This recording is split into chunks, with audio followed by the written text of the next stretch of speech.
Hola, ¿cómo están?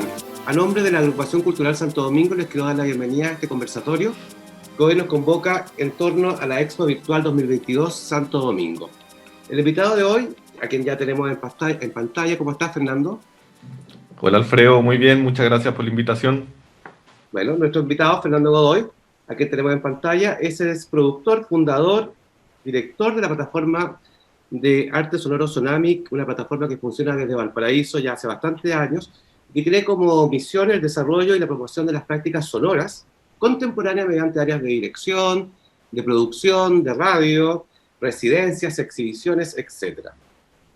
A partir del 2017, Fernando al frente, ¿no es cierto?, de Sonami, este movimiento, que también se podría calificar como un colectivo de artistas, e inicia uno de sus proyectos más importantes, que es el Festival Internacional de Arte Sonoro Sonami, que se desarrolla anualmente en Valparaíso. Además, también la plataforma Sonami tiene residencias con artistas internacionales que llegan a Valparaíso para ser parte, ¿no es cierto?, del patrimonio de la ciudad, hacer registros, y por otro lado también tiene una revista de arte sonoro titulada Aural, y la radio Sonami, que es una radio que pone en relieve el uso de la palabra, ¿no es cierto?, y el sonido como herramienta de comunicación y exploración. Esta vez, ¿no es cierto?, con Fernando queremos ir tras las claves con el tema que nos convoca, qué es el arte sonoro y cuáles son los sonidos que lo vinculan, ¿no es cierto?, con el tema central, que es el eje temático de esta Expo Virtual 2022, que es el paisaje. Esa vinculación es el tema al que queremos explorar con Fernando Godoy. Pero antes queremos saber un poco de tu historia, de tu vida, y que me cuentes cómo llega el arte sonoro a tu vida. Cómo tú tomas esto como un oficio y lo llevas finalmente a que sea como el gran motor de tu obra. ¿Cómo llega a tu vida?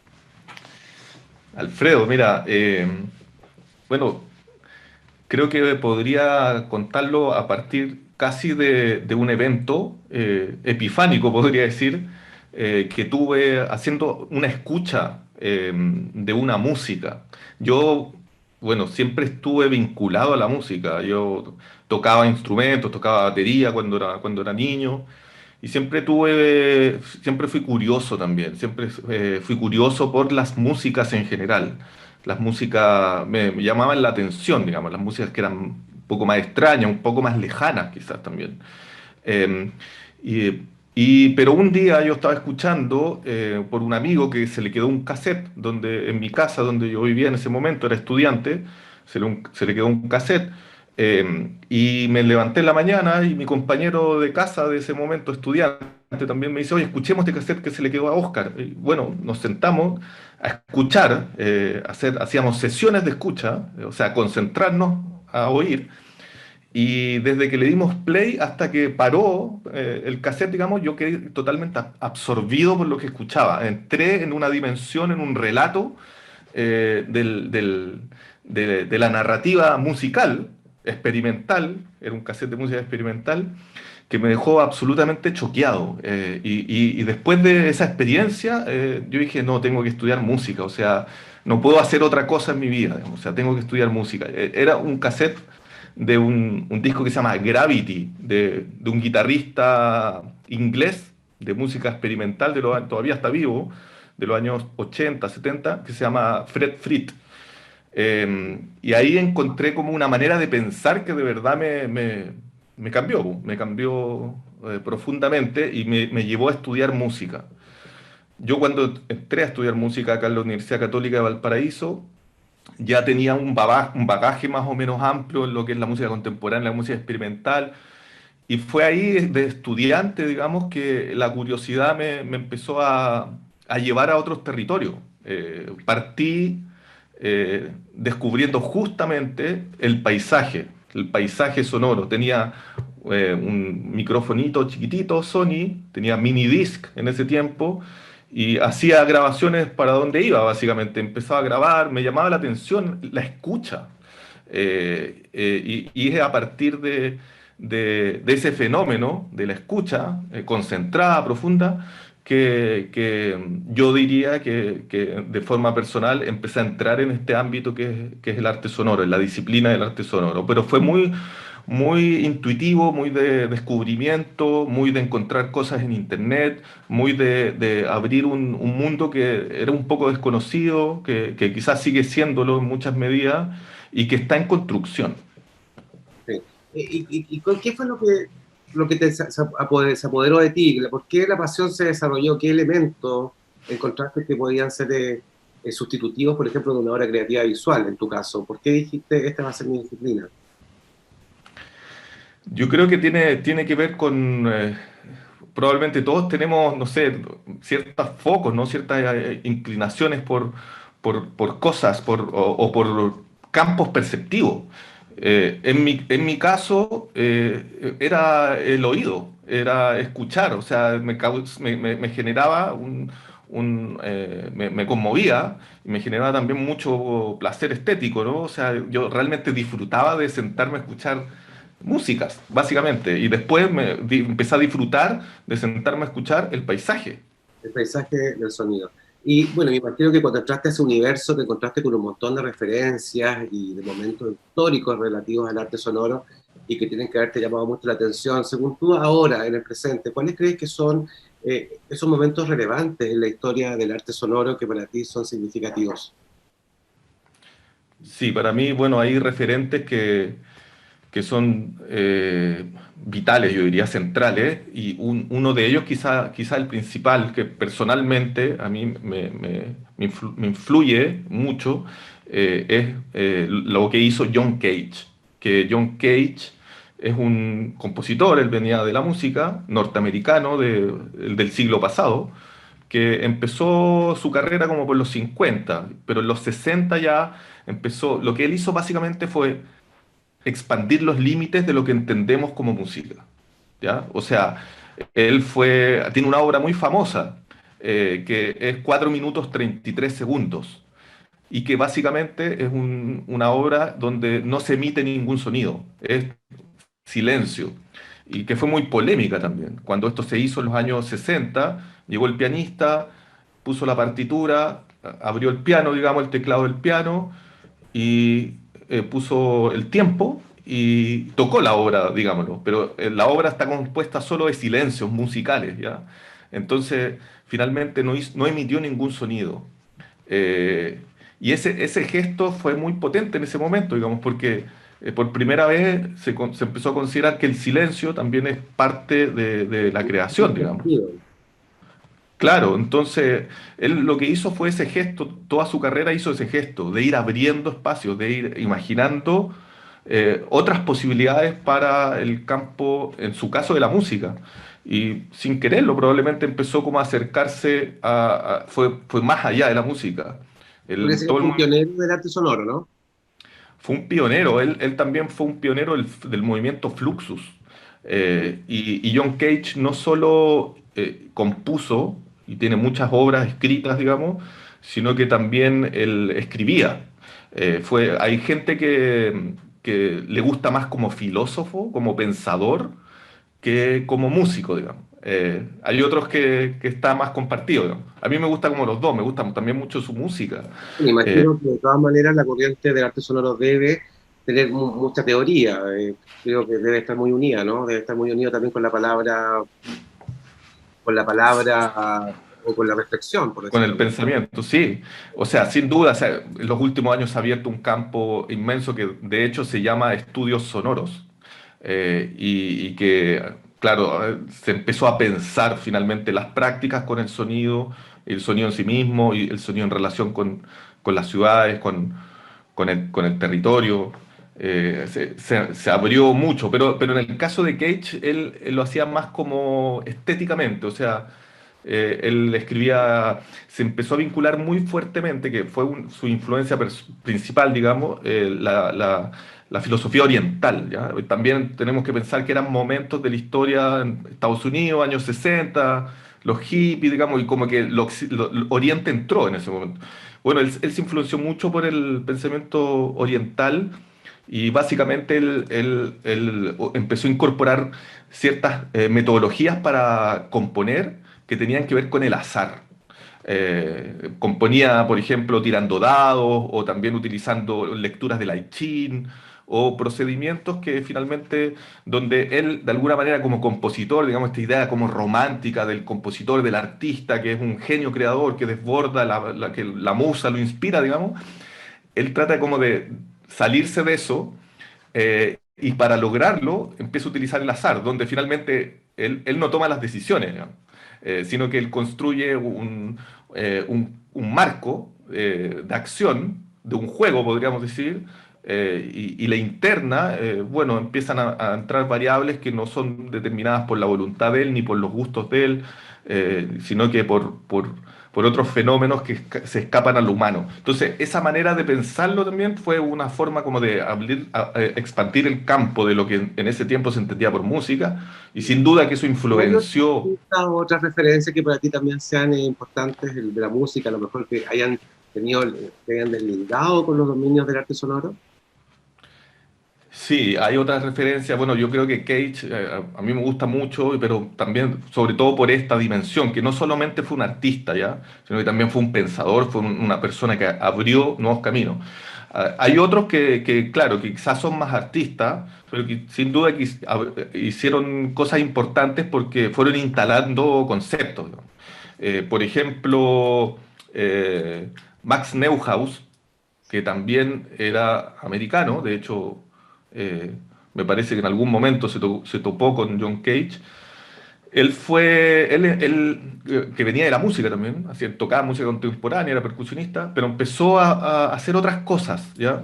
Y, y él fue, según lo que yo entiendo, el primero que hizo obras sonoras que después inauguraron, digamos, un formato que es la instalación sonora. O sea, empezó a trabajar con objetos, con espacio, y cómo esos objetos que emiten sonido, producen sonido, o de alguna manera se vinculan con el sonido, se construyen dentro de un espacio, como obras, ¿no? Que ocupan ese espacio, que lo intervienen, que lo modifican. También fue el primero en hacer obras que eran una obra que es muy simple y se llama Listen, o sea, escucha en inglés, y que básicamente era una caminata, era juntarse en un punto y hacer un recorrido por la ciudad, si no estoy equivocado, de Nueva York, me parece. Y la obra no era más que juntarse con personas y caminar, digamos, en silencio. Entonces, y eso inaugura también posteriormente ciertos caminos. O sea, ahora hay muchos artistas sonoros que, por ejemplo, se dedican o que tienen focos en las caminatas, las caminatas sonoras, como se llaman, soundwalk en inglés, eh, o las derivas, digamos, que también tienen influencia del situacionismo, etcétera. Son caminos que se van abriendo. Yo creo que por último, quizás mencionar una referencia también nacional. eh, Porque en Chile, por supuesto que hay antecedentes del arte sonoro, ¿no? Hay autores, creadores, agrupaciones, pero es más tardío de esto que estamos hablando. O sea, yo estoy hablando ahora de los años 60, 70 probablemente, y en Chile por los 80, 90 podemos tener quizás los primeros antecedentes que uno puede rastrear. Quizás hay otros que podrían rastrearlo antes, ¿no? Decir que, no sé, que, eh, que hubieron pioneros de esta disciplina sin saberlo, pero con mayor conciencia de lo que estaban haciendo. Sí. Estaba pensando ahí en Juan Downey especialmente, ¿no? Juan Downey utilizó elementos de la sonoridad, pero no, de manera un poco inconsciente, digamos. O sea, no pensándolo como algo central, ¿ya? Como la columna vertebral de la propuesta. Pero sí, por ejemplo, está Jorge Martínez, que es un compositor.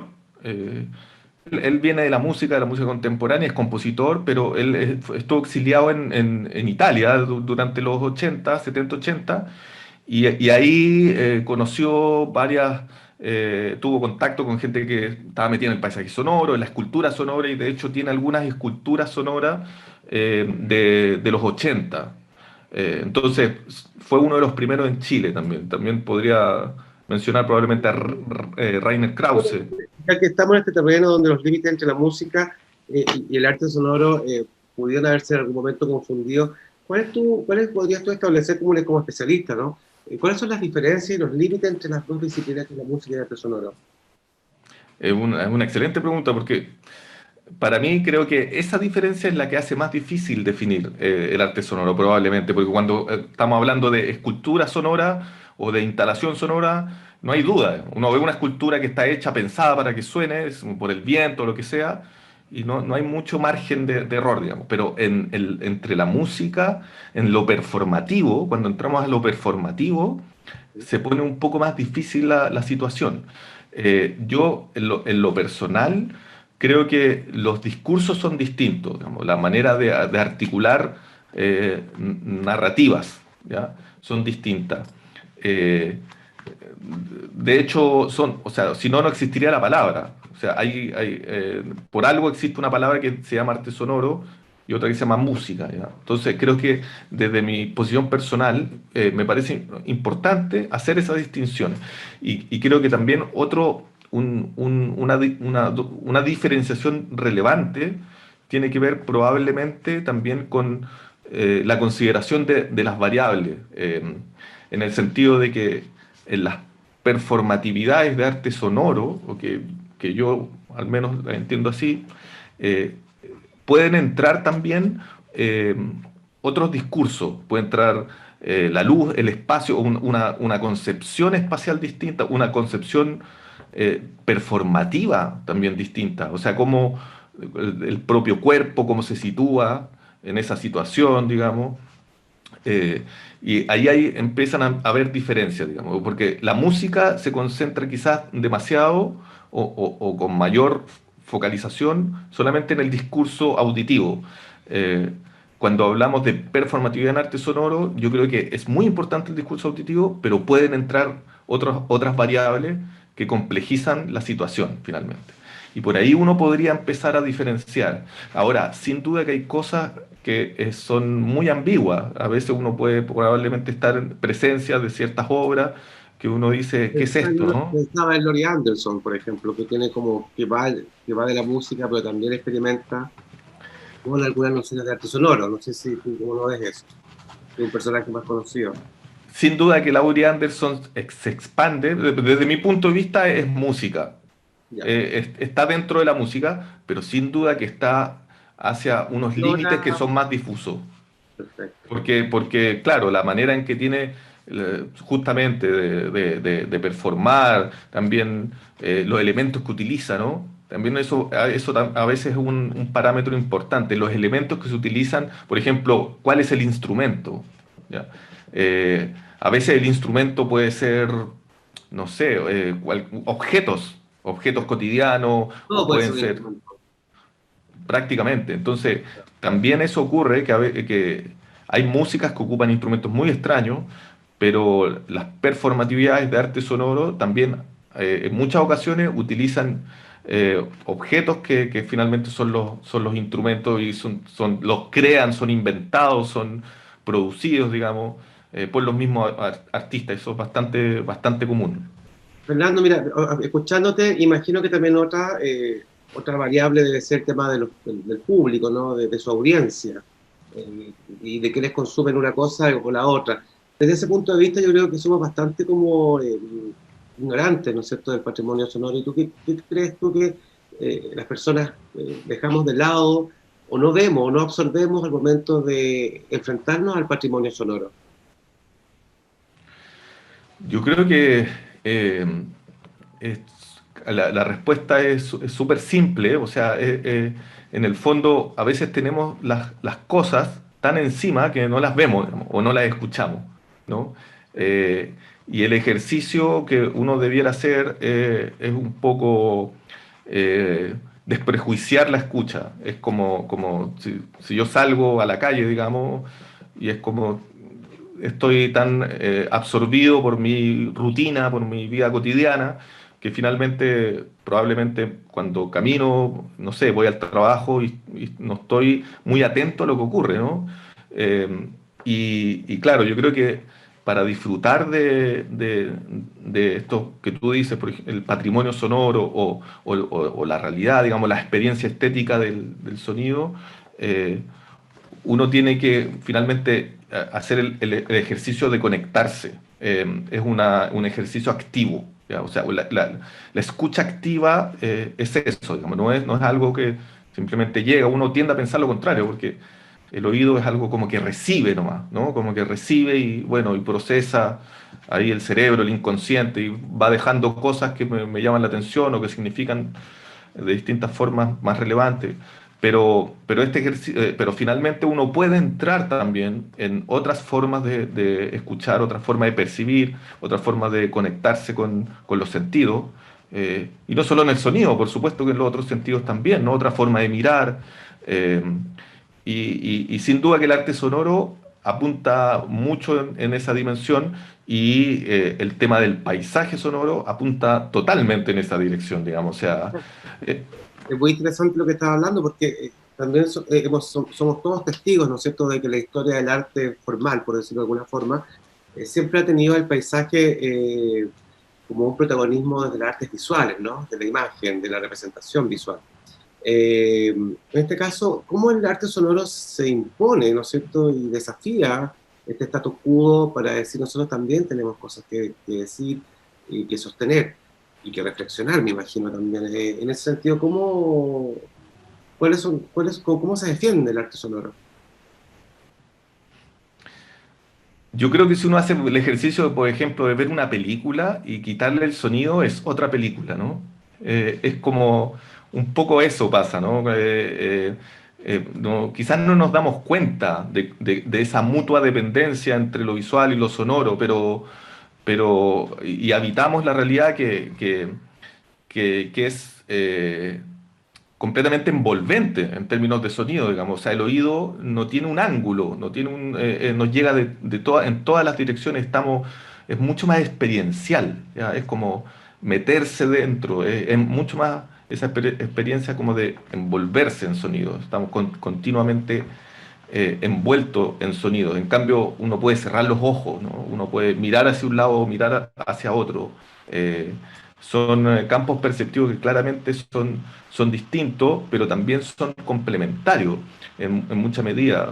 El sonido es mucho más ambiguo, ¿ya? El ojo es más preciso. Yo miro cuando voy cruzando la calle y veo el auto que está, no sé, a 20 metros y puedo calcular y decir más o menos la velocidad que viene y cruzo, digamos, tomo esa decisión. Ahora, si yo solamente lo escuchara, sería mucho más difícil. No estaría tan seguro, ¿ya? Esa cualidad del sonido, esa ambigüedad del sonido, yo creo que en términos de la producción artística es muy importante y es muy interesante también, porque activa de manera más directa el imaginario, la imaginación. Eh, y bueno, y ese sonido, o sea, la realidad suena, digamos, o sea, los paisajes suenan, las sociedades suenan, todo lo que es movimiento finalmente es vibración y es sonido, ¿no? Es tiempo, ¿no? Tiene esta cualidad como inmaterial, como fantasmagórica, que uno dice, claro, tu pregunta, ¿no? Como el Sí, paisaje es visual, ¿no? Pero también existe este paisaje eh, pero que se va extinguiendo en cada instante finalmente. Es como, tiene esta cualidad de lo inmaterial y de lo fantasmal, que sin duda lo hace muy, muy interesante como materia de exploración artística. La actual Expo Virtual Santo Domingo 2022 tiene como eje central el tema del paisaje y ven también en el entorno de la comuna, ven también como un lugar que podría ser como una batería de trabajo para el arte sonoro. ¿Tú cómo describirías esas características que podría tener el paisaje de Santo Domingo en torno en relación al arte sonoro? Mira, yo creo que todos los lugares, no- eh, o sea, el mundo casi desde cualquier lugar, si uno lo observa con la atención y con la curiosidad eh, de vida, por así decirlo, aparecen situaciones que son pequeños milagros, por así decirlo, son pequeñas, como la epifanía que partí hablando, digamos.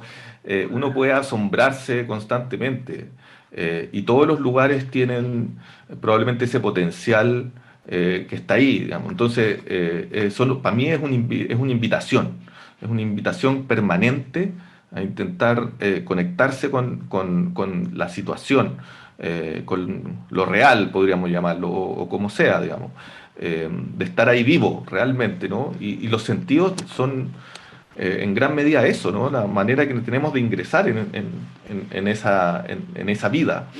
Eh, Cuando uno se pregunta, bueno, cuáles son quizás las sonoridades que podrían como caracterizar o ser más, no sé, darle una identidad a ciertos lugares, yo creo que esa pregunta, los más capacitados para responderla son las mismas personas que habitan esos lugares. Eh, eh, pero uno tiene que hacer el ejercicio, obviamente, ¿no? Empezar a hacer el ejercicio, empezar en esa búsqueda. Siempre hay algo, siempre va a haber algo. Aquí en Valparaíso, por ejemplo, yo te puedo decir que la misma cualidad geográfica de las quebradas, los cerros, ya le dan una cualidad que es muy particular, porque uno vive en un cerro por lo general, y uno escucha lo que ocurre en el cerro del frente, cómo rebota ese sonido en la quebrada, o sea, hay como una tercera dimensión que es espacial, y al ser espacial también es sonora. Y eso, los ladridos de los perros, digamos, los ecos, eh, por un lado, ¿no? Hay como temas vinculados al territorio. También hay una fuerte carga de identidad, ¿no? Del lugar también en términos sonoros. Es que a eso voy, yo creo que la identidad se construye desde múltiples lados. Uno de esos lados es las características del territorio en sí mismo, ¿ya? Otra es los que habitan ese territorio, ¿no? ¿Quiénes son? ¿Qué hacen? ¿Cuáles son las prácticas? Que a lo mejor son algunas muy específicas de esos lugares. Y por otro lado también las actividades humanas, ¿no? O sea, por ejemplo aquí los buques. Todo el mundo reconoce los buques cuando cantan, a veces cuando hay niebla se tienen que comunicar. Y como somos una especie de anfiteatro, los buques se escuchan de todos los cerros. Entonces es parte probablemente de nuestra identidad, ese sonido de los buques, ¿no? Considerando que los planos sonoros otorgan, ¿no es cierto?, también son un camino de exploración y identidad de los lugares. ¿Por qué Valparaíso? Bueno, escuché antes también que tú eres de Valparaíso, estudiaste en la Católica de Valparaíso, pero ¿por qué Valparaíso se transforma en un escenario, ¿no es cierto?, para que sea la base y el lugar de fundación de Sonami. ¿Por qué? ¿Y qué radica la fortaleza de Valparaíso para echar adelante este proyecto que es pionero en la historia del arte visual, de las artes en general, perdón, en Chile? Mira, es curioso porque yo incluso diría que simultáneamente hay varios proyectos pioneros pasando mientras pasa Tsunami y todos tienen que ver con las artes contemporáneas. O sea, el Festival de Fotografía, el FIF, es el festival probablemente más relevante de Latinoamérica, ¿no? El Festival Danza al Borde, que ya no existe, Festival de Danza también era el más importante de Chile, no hay duda. Entonces, estaba Tsunami, nosotros también. Y claro, uno dice, ¿por qué en esta ciudad? Digamos, no es la capital, Santiago está a 100 kilómetros y pasan estas cosas que son de cierta manera pioneras y que posicionan no a Valparaíso, sino que a Chile en un contexto latinoamericano. O sea, es así, digamos, no es por tratar de inflarnos como Tsunami o como Danza al Borde o como FIF. Creo que eso es así. Y yo creo que probablemente de nuevo ocurre lo mismo, ¿no? Como que hay muchos factores que hacen que esta ciudad sea finalmente muy atractiva para muchos artistas. Es una ciudad que permite ciertas libertades probablemente, y también es una ciudad que tiene una escala que es abordable, que es caminable, y por otro lado también la condición geográfica, ¿no? Los cerros, todo lo que tiene que ver con, digámoslo así, como el desarrollo urbano, urbanístico, que es espontáneo, ¿no? Como que las casas que están colgando en los cerros, que desafían las leyes de la gravedad, y la gente, ¿no? La cultura, lo que pasa en las calles, que están llenas de actividad, uno baja al plan y siempre pasa algo raro, digamos, o siempre hay algo que te sorprende. La, Una vi- energía. es una energía, es un tipo de forma de habitar la ciudad eh, que genera el caldo de cultivo, digamos, para que probablemente la gente que está metida en el arte se sienta cómoda y se sienta como en un escenario que es rico para explorar e investigar. Y eso es precisamente lo que ha hecho Tsunami desde su inicio, digamos. O sea, pensemos en la palabra, ¿no? Tsunami. Eh, qué es lo que es un tsunami? Es una ola que entra en la ciudad, ¿no? Que entra y llena su espacio. Bueno, tsunami cuando nace es lo mismo, la palabra viene de ahí, es una ola pero de sonido, ¿no? Pero Sí, está la ciudad, está el territorio, desde su fundación, está ese interés por entender que finalmente esta ciudad, este territorio, que podría haber sido otro quizá, es un sí. laboratorio, es un espacio para investigar, es un material muy rico y fértil para la creación y la investigación desde nuestro foco, que era la escucha y el sonido. Increíble. Eh, Ahora me gustaría que nos concentráramos un poco en lo que vamos a ver de tu trabajo en la Expo Santo Domingo, que nos contaras de qué va, de qué se trata, porque vas con dos cosas, vas como artista invitado, digamos, del Salón de Artes Mediales, y también estás a cargo de una curatoría con tres artistas. Entonces me gustaría que nos contaras cuál va a ser tu participación, cuál es tu participación en este momento, ¿no es cierto?, en la Expo Virtual. ¿De qué va tu trabajo? Sí, bueno, a mí me invitaron justamente a ser curador de esta muestra, que es una muestra que tiene una dimensión doble finalmente, porque como bien tú decías, tiene una dimensión virtual y tiene también una dimensión, una patita, podríamos decir casi, presencial, ¿no? Que va a ser en sala, ¿ya? Con una obra de sala. Cuando me hace la invitación, Ana, por lo demás ya le agradezco mucho, ¿no?, a todos, digamos, a toda la agrupación cultural haber hecho la invitación, eh, me dice que la idea justamente es que la Expo Arte, que es un sitio web, aloje estas obras que tengan de alguna forma un carácter digital, ¿ya? Esa fue, bueno, la primera reflexión que yo tuve. Ese fue como por así decirlo, el pie forzado. Y de inmediato lo que se me vino a la cabeza fue pensar en algunas obras, o por lo menos una obra, que tuviera este carácter digital en su constitución, en sí misma, digamos, como este fuese su soporte, ¿ya? Eh, lo digital. Eh, y por eso una de las primeras propuestas que yo hice fue incluir una cartografía sonora que es un archivo del paisaje sonoro del territorio chileno, pero también del territorio latinoamericano, ¿ya?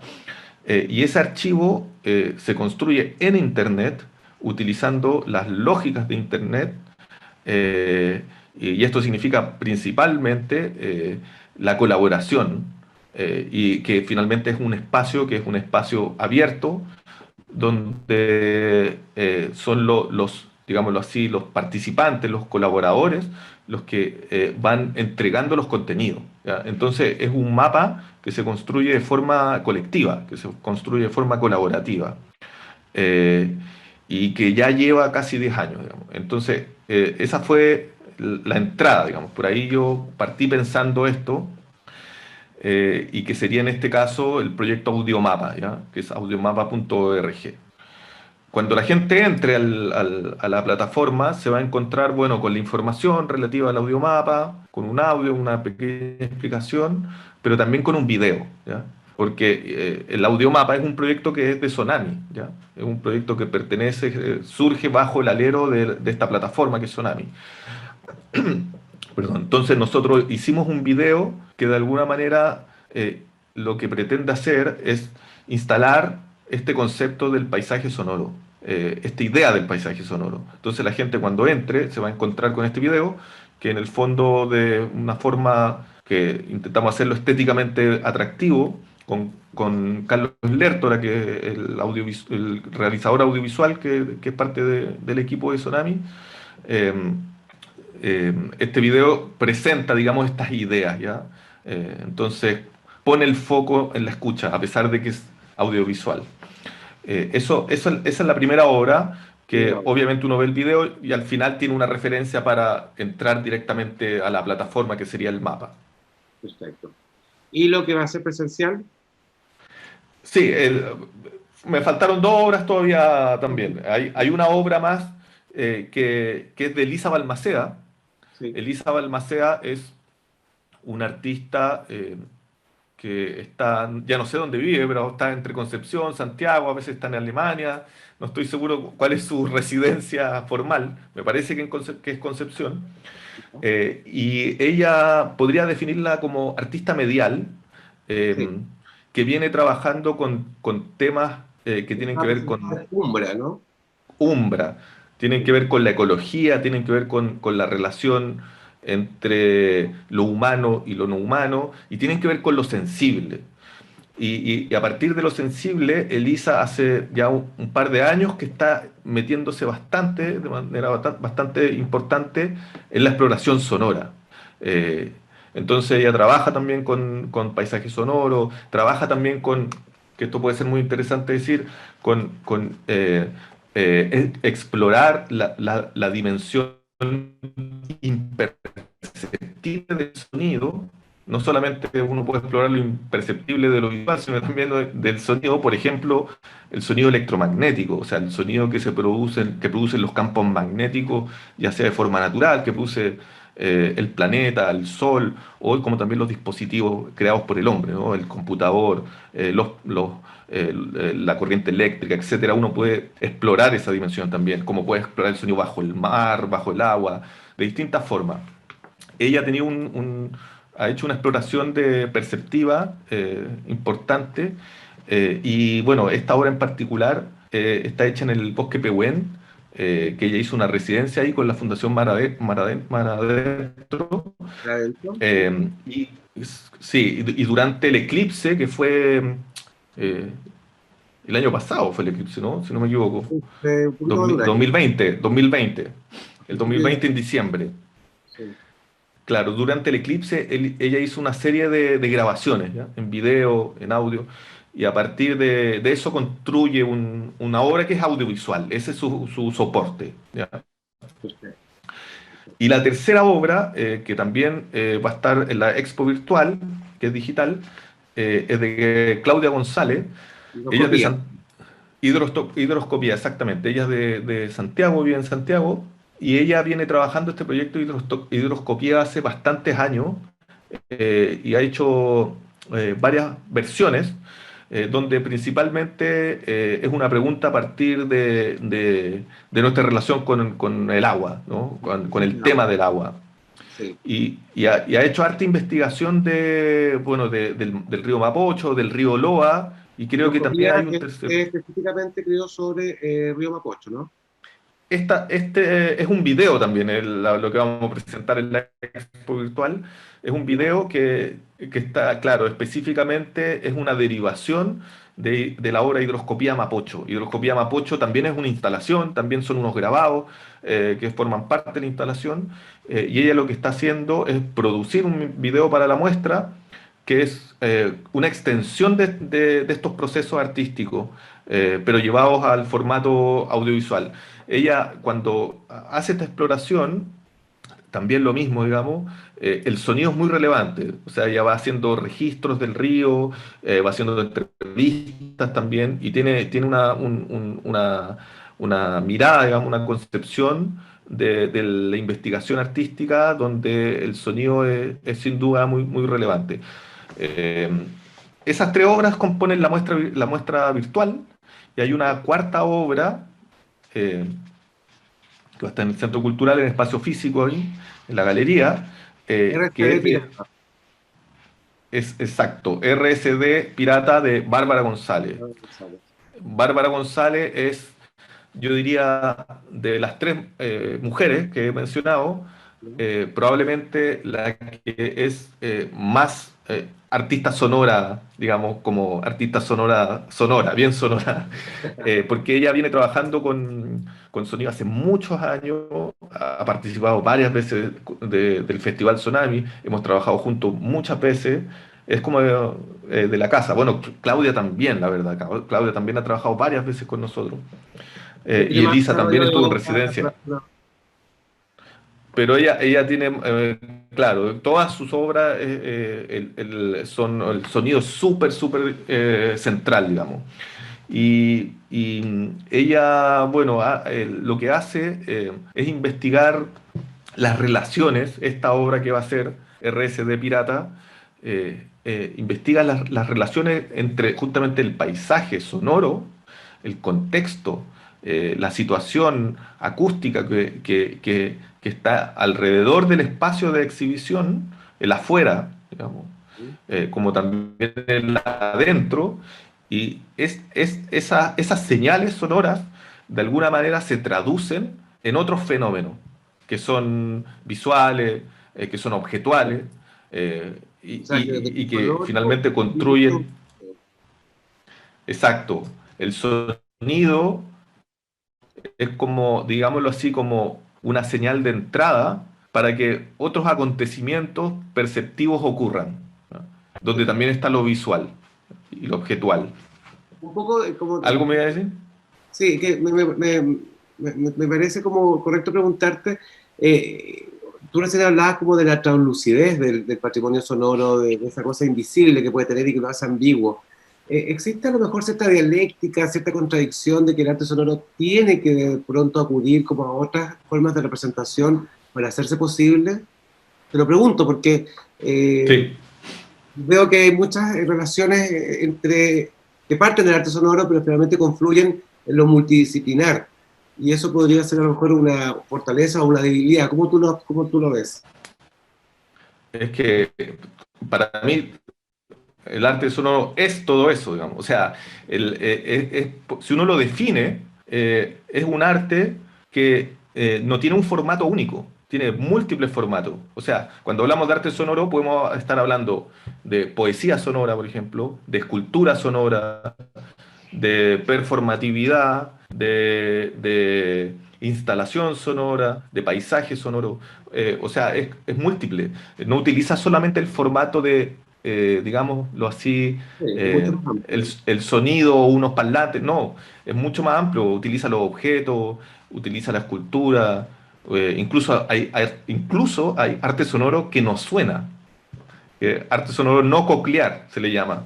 O sea, arte sonoro que, por ejemplo, es visual. Hay artistas que hacen piezas sonoras que lo único que hacen es sugerir sonido a partir de lo visual, que puede ser foto, dibujo, etcétera.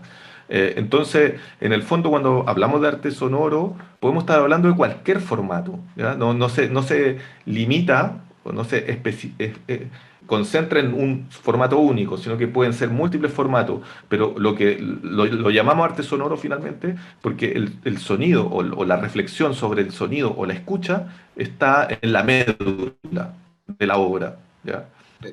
Entonces eso es importante como de definir. Oye, Fernando, ya estamos llegando casi al final. Tú sabes que el tiempo vuela, como el sonido también, es fugaz. Pero me gustaría que antes que nos despidiéramos, bueno, ya sabemos que estás presente con tu trabajo en la expo virtual que la gente la puede visitar a través de la página web, pero también me gustaría que nos contaras qué viene para adelante con Sonami y cuáles son tus próximos pasos de investigación o autorales. ¿Qué viene para ti? Uy, vienen varias cosas. Tenemos, la verdad que Sonami ha crecido mucho y actualmente tenemos muchos proyectos. O sea, nosotros tenemos tres áreas, identificamos tres áreas de trabajo. Una tiene que ver con el desarrollo de las prácticas sonoras, con todo lo artístico, digámoslo así, el festival, La residencia, residencia, la muestras, residencia. pero ahí tenemos también otras áreas que tienen que ver con la educación. Hacemos proyectos con niños, tenemos un diplomado que lo vamos a lanzar también de forma online.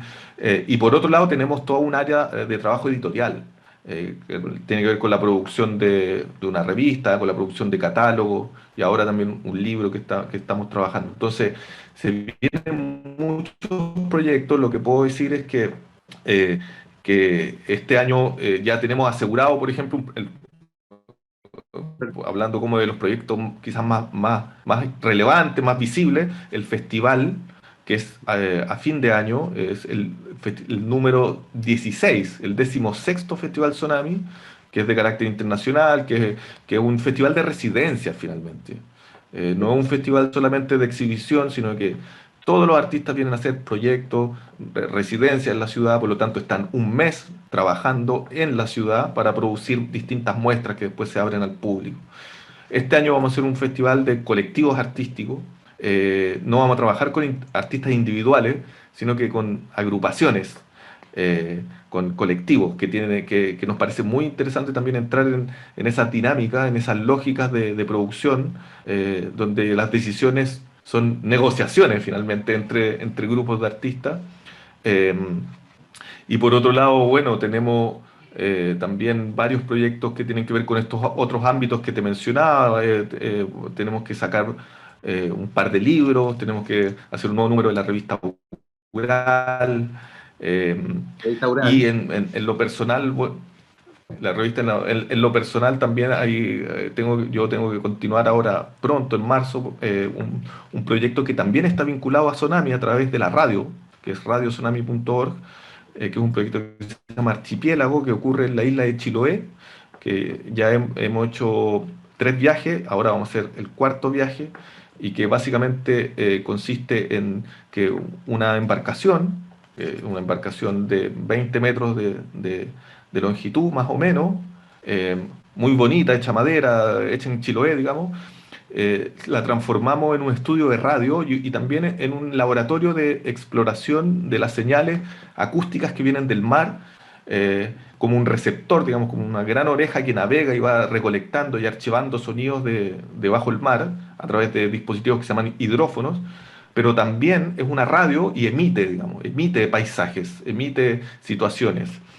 Y eso lo hacemos a través de Radio Tsunami y también ese proyecto incluye un trabajo territorial porque vamos llegando a algunas islas, trabajamos con los niños, vamos haciendo entrevistas, construimos pequeños programas de radio que duran 2 horas con las comunidades y cuando nos vamos de esa isla lo transmitimos por FM, ponemos una antena en el barco, entonces invitamos a la gente que escuche, que sintonice la radio y finalmente lo que hacen es escucharse a ellos mismos, digamos, es como devolverles algo, digamos, que sus propios relatos, sus propias historias, que tiene eso mucho que ver probablemente Dios. también con lo local. Eso me espera ahora en el futuro cercano. Tienes bastante trabajo y por lo mismo te deseo mucha suerte, mucho éxito. Sé que nos vas a hacer regio, nos encanta tu trabajo.